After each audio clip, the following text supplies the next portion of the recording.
අද අපි කතා කරන්න යන්නේ ලෝකේ කතා කරපු මවකගේ මරණය තමන්ගේ දියණිය අතින් විනාශ වුණු අඳුරු සහ අබිරාස් කතාවක් ගැනයි.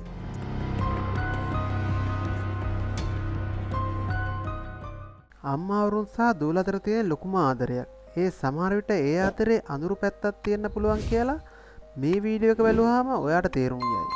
අපි යමු කතාව පැත්තට. 2014 අගෝස්තු මාස ඉන්දුනීසියාවේ බාලදූපතයට ඇමරිකානු කාන්තාවක් වන ෂෙයිලා වොන් මාක්ස් තමන්ගේම දියණ හීත එක්ක විනෝද සංචාරයකට එනවා. ඒත් ඔයා හිතන්නේවත් නැහැ මේ සංචාරය එයාට අවසන් එකක් වෙයි කියලා. ෂෙයිලා විවාහය තිබුණේ ජනප්‍රිය සංගීත ශිල්පියෙක් එක්ක. ඔව් ජේම්ස් සෙල් මාක් කියලා. ඔහු මිය ගියට පස්සේ ෂෙයිලා එකම රැයකින් ඩොලර් කෝටි ගානක උරුම හිමිකාරියක් වෙනවා. ඒත් ඔයා දන්නවද? ඔහුගේ මරණයෙන් පස්සේ ආරම්භ වුණේ ඇගේම දියණ හීත සමග අඳුරු ගැටුම් මාලාවක්. හීත කියන දුවට පොලිසිය පැමිණිලි 86ක් තියෙනවා. එක වාරකයේ තම මවට පහර දීලා පාදයක් කැඩුවා. තවත් වාරක මුදල් හොරකම් කළා. ඒ ෂෙයිලා මේ තමාගේ දුව කියලා හැම විටම ඈට සමාව දුන්නා. හීතට පෙම්වතෙක් හිටියා ටොමි කියලා. ඔහු රැපර් කෙනෙක්. රැකියාවක් නැති නිසා ෂෙයිලා ඒ සම්බන්ධයට කැමති උනේම නැහැ. ඒ නිසා එය තමන්ගේ නිවස විකුණලා වෙන ප්‍රදේශයකට යනවා. ඒත් හීත සම්බන්ධතාවය නවත්තන්නෙම නැහැ. ඒ නිසා ඇය ගර්භණී වෙනවා. ඒ මොහොතේ ෂෙයිලා තම දුවට කියනවා මෙයාව ගබ්සා කරන්න ඕනි කියලා. ගබ්සා කරාට පස්සෙත් මේ දෙන්න ඔවුන්ගේ සම්බන්ධය නවත්තන්නෙම නැහැ. හීත තුන්වෙනි වතාවටත් ගර්භණී වෙනවා. ඒ වන විට ෂෙයිලා තීරණය කරන්නේ බාලි දූපතට ගිහින් ඇයව ගබ්සා කරවලා අලුත් ජීවිතයක් පටන් ගන්න.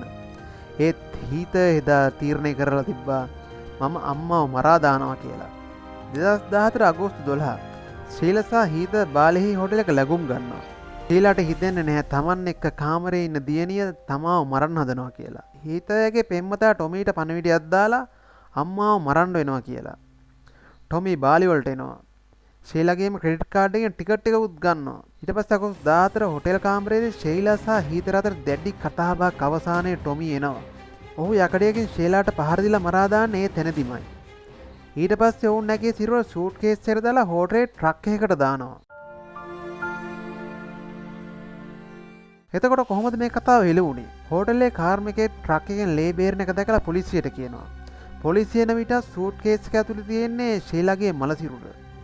හීත සහ ටොමී පලා යන්න හදනවා. ඒත් පොලිසියෙන් ඔවුන් අල්ලලා අත්අඩංගුවට ගන්නවා. ඒ වෙලාව ඔවුන් කියනවා අම්මා මරලා දාලා දෙන්න හොරුන් විසින් කියලා. ඒත් ඔවුන්ගේ ඊමේල් පණිවිඩ සහ සිකියුරිටි ෆුටේජ් වලින් පැහැදිලි වෙනවා මේ මිනිමැරුම් පෙර සැලසුම් කරපු එකක් කියලා. ඒකට පස්සේ නීතිය තීරණය කරනවා හීතයට වසර 10ක සිර දඬුවමක් සහ ටොමීට වසර 18ක සිර දඬුවම. සිරේදී හීත තමන්ගේ දියණිය බිහි කරනවා. අද කතාවෙන් හිතන්න ආදරය කියන එකේ සීමාවක් කොහෙද? අපේ මෙලේ තියෙන අයත් කවදාවත් අඳුරු වෙන්න බැරිද?